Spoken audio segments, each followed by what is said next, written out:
Okay, let's move forward to the next section, which is to mount the surge protectors. Like I say, you're going to have two surge protectors. One is going to be for the chiller and the laser. That has to hook into a circuit breaker that is as isolated as possible. In other words, nothing else on the same breaker.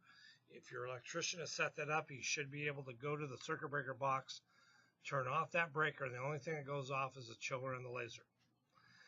Have your air pump and your exhaust on another one, and your PC could be on another circuit, but not. I wouldn't put it on any of these two, because you don't want to turn it off and on and have the PC jump off.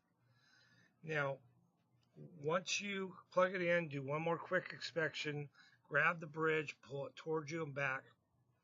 Grab the carriage, pull it left and right. You just verify it's not seized up. Turn the laser on. There's two keys. There's a key that fits in there, and then there's keys for the doors.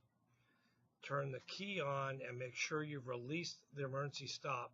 There might be a breaker switch in the back that you're going to have to also turn on.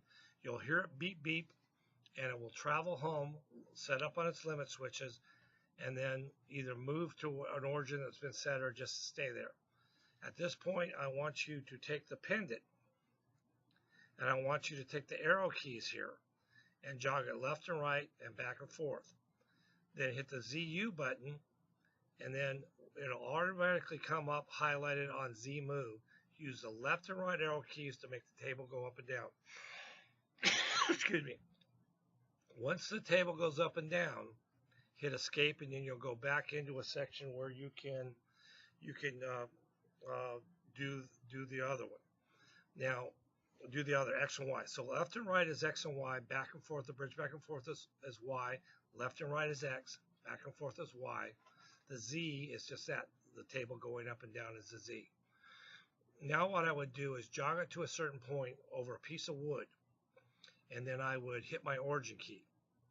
I would bring it up till it's about a half an inch to a quarter of an inch from the nose cone to the piece of wood. And then I would hit my pulse button on my keyboard. And your pulse button is right here. It's right to the right there.